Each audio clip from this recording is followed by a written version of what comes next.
Bombing रोक दी गई। अब आप बोलोगे सुमित भाई बॉम्बिंग क्यों रोक दी गई अचानक, ईरान को क्या हो गया, इसराइल अमेरिका को क्या गया, ईरान सुधर गया? ना, अमेरिका भी कुछ नहीं हुआ, ईरान भी नहीं सुधरा। बट बॉम्बिंग इसलिए रोकी गई because they are planning something big. Bombing को रोकने पे आया ईरान ने कहा ठीक है हम भी अपने मिलिट्री हॉस्टिलिटीज अगेंस्ट अमेरिका रोकेंगे, जो उनकी औकात खैर है नहीं कराने की। बट जब ये बॉम्बिंग रोकी गई तो खबर आई कि मैंने आपको कल बात बताया था कि नेतन्याहू जा रहे हैं मिलने ट्रम्प से, और लिंडसी ग्राहम का फ्यूनरल भी। अब लिंडसी ग्राहम के फ्यूनरल के लिए केवल नेतन्याहू जाए ये समझ नहीं आता, केवल ट्रम्प से मिलने के लिए जाए, औपचारिकता के लिए जाए ये समझ नहीं आता, क्योंकि लेबनान में जो भी खेल होना था वो हो चुका, लेबनान पार्ट इज डन। तो अब नेतन्याहू जो ट्रम्प से मिलने जा रहे हैं ये माना जाता है, ये इंटेल आ रहा है कि वो बात करेंगे कि जो पिकेक्स माउंटेन है इस पे कैसे अटैक किया जाए, ये जो न्यूक्लियर इंस्टॉलेशन है इन पे कैसे अटैक किया जाए, फार्स गैस फील्ड, सबसे बड़ा बिजली घर, और शिराज में petrochemical complexes. But the number one on the agenda is pickaxe mountain, क्योंकि ये बिल्कुल क्लियर हो गया कि मुश्तबा खमेनी अपने फादर अली खमेनी से 10 गुना ज्यादा बम बनाने की फिराक में घूम रहा है, वो अलार्मिंग रेट पे घूम रहा है। और यहाँ पे मैं आपको ये बता दूं चाइना के साथ भी कुछ ना कुछ टाइप हुआ है, क्योंकि जो जिलेंस्की वाली वार्निंग है वो सीधा आपको बताती है चाइना के साथ टाइप है। उसके बारे में मैं थोड़ा लेट आऊँ, बाद में आऊंगा, जरा आप मुझे याद दिलाना अगर मैं भूल भी जाऊं, but there is a lot of linkages. तो ये सब अटैक की तैयारी हो गई है। नेतन्याहू कह रहे हैं कि भाई जब मैं लास्ट टाइम ट्रम्प से मिलने गया पहली बार, मेरे पास 7 स्लाइड की प्रेजेंटेशन थी, मैंने ट्रम्प को दिखाई, मैं कहा साहब ये प्रेजेंटेशन है, हमें अटैक करना। ट्रम्प ने कहा let's go and bomb them. मतलब 5 मिनट नहीं लगे, कह रहा 7 स्लाइडें भी पूरी नहीं दिखाई, ट्रम्प ने कहा let's go and bomb them. ये नेतन्याहू कह रहे हैं जब मैं ट्रम्प से पहली बार मिला। और आज हम नेतन्याहू मिल रहे हैं और ये चीजें बता रहे हैं, तो ये 101% एजेंडा है कि इसको अटैक करना है। ट्रम्प ने अपने सलाहकारों से भी बात की है, वो भी इसे कह रहे हैं कि रिजीम को तोड़ना पड़ेगा, तब तक तुम्हारा भला नहीं होगा। अगर रिजीम खड़ी रहेगी तो तुम्हारे बाद फिर कोई लड़ने जाएगा, फिर कोई लड़ने जाएगा, बट तुम इस रेजिम को कुछ नहीं उखाड़ पाओगे अगर तुम्हारा इनका भला, तुम ये you can't handle them. If you want to handle them you have to end the regime. ये बिल्कुल क्लियर मैंडेट है, बिल्कुल क्लियर मैंडेट है। और पिकेक्स माउंटेन जब तक है रेजिम कभी खत्म नहीं होगी। न्यूक्लियर जब तक है they have a hope of destroying Israel, destroying America and something. तो आपको उनका ये न्यूक्लियर एम्बिशन खत्म करना, और कहीं अगर दूसरी जगह से ये बम प्रोक्योर करने की कोशिश करे उस पर भी बम चलाना पड़ेगा आपको, honestly. I mean this is how crude it can get. ये इनका प्लान, और ये वहां इसको फाइनलाइज करने जा रहे हैं। तो आप बोलोगे सुमित भाई फोन पे वीडियो कॉन्फ्रेंस पे तो फाइनलाइज हो रहा। बॉस ये इतने टॉप सीक्रेट प्लान्स होते हैं। You might have the best of the encrypted channels in the world. You might have the best of the phone lines in the world with the FIPS 142 and all those fancy encryptions.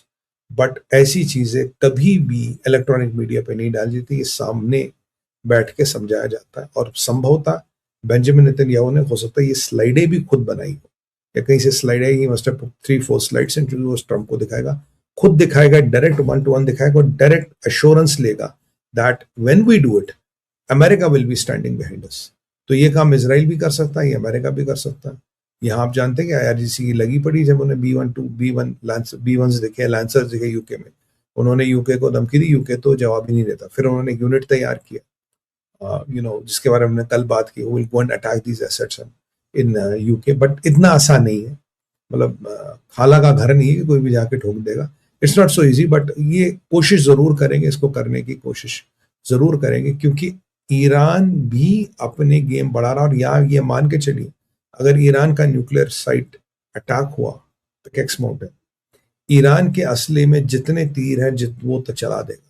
अगर P1 P2 अब भी इनके पास है, जो उनको पाकिस्तान ने prototypes दिए थे, उनका यूज होगा, और कुछ भी ये किसी भी हद तक जा सकते हैं। बिकॉज अगर न्यूक्लियर गया पूरी व्यवस्था गई, पूरा युद्ध ये हार गए।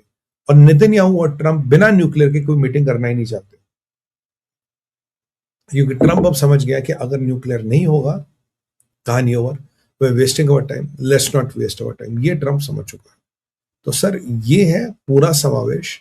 ट्रम्प का स्ट्राइक प्लान क्या है, इसीलिए कहते हैं ना अब शेर को लंबी छलांग मारने में कई बार 2 कदम पीछे ले लेता है। जो टेम्पररी स्ट्राइक है ये कभी भी शुरू हो सकती है, आज रात को भी शुरू हो सकती है, कभी भी शुरू हो सकती है। It is not the halt of hostilities, it's just a temporary with विराम या पॉज। इसराइल के रट के तर्ज पे चल रहा है, कभी रुकेगा कभी चलेगा, कभी रुकेगा कभी तरेगा, और तब तक रुकेगा और चलेगा जब तक इनकी ऐसी तैसी नहीं हो। अब आते हैं हमारे दूसरे विषय पे। देखिए बेंसवीर, ये ईरान इसराइल के इंटरनल सिक्योरिटी मिनिस्टर है, ये राइट विंग ज्यूइश पार्टी से आते हैं, काफी दबंग नेता है, इन पे काफी आरोप लगे हैं। अभी एक लेटेस्ट आरोप इन पे लगा था कि इन्होंने एक डेलीगेशन ली और मस्जिद अल-अक्सा गई। मस्जिद अल-अक्सा इज द सेकंड और the third highest place in Islamic traditions. अब भाई मस्जिद तो कोई भी जा सकता, ये नहीं कि वहां कुछ बदतमीजी है कुछ की। तो दुनिया भर के मुल्कों ने इसको कंडेम किया और यहाँ सारे एक साथ आ गए, पाकिस्तान से लेके ईरान से लेके ओमान से लेके सब से, जी आपको वहां नहीं जाना चाहिए था।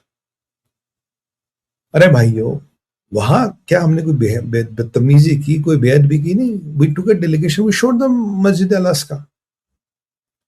अब कल ही मैं आपसे बात कर रहा था कि बेंजवीर की जान पे खतरा है, बेंजवीर पे को असैसिनेट करने की बात हो रही थी।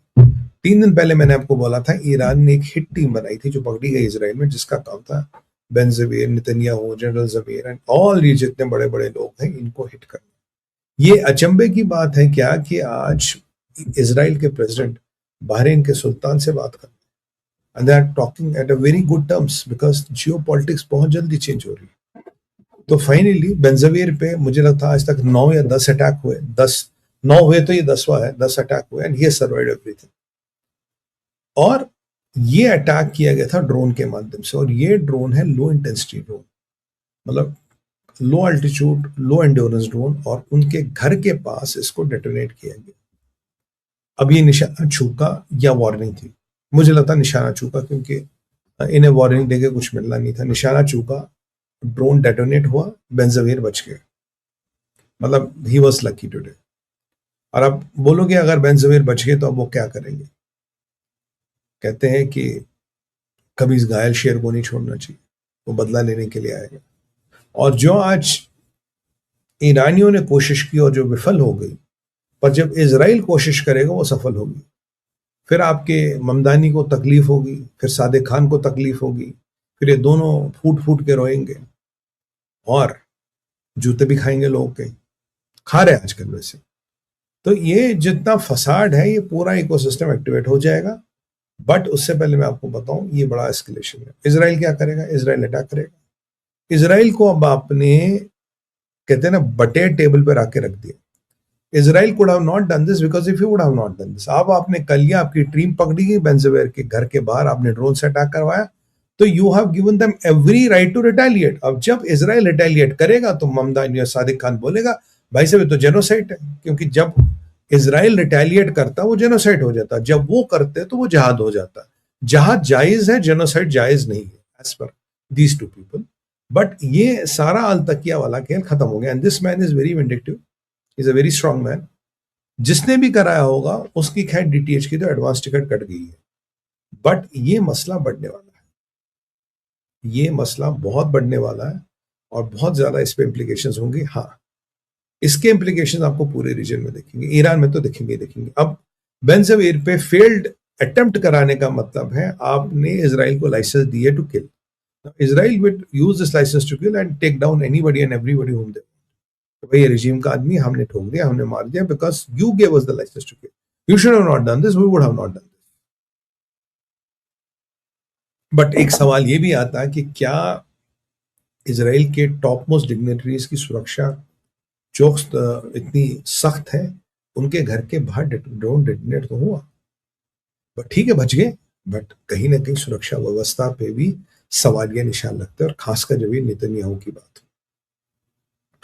तब आते हैं साहब, ये जो ऑपरेशन नहीं हुआ, ट्रंप ने रोक दिया और सबने बोला कि बातचीत हो रही है, बातचीत हो रही है, और कतरियों ने बोला जी हम बातचीत कर रहे हैं पाकिस्तान, फिर पिक्चर में कहा जनाब हम बातचीत करा रहे हैं, जबकि ना बातचीत है ना कुछ है, क्योंकि ऐसा कोई आसार मुझे नजर नहीं आ रहा। अब है क्या?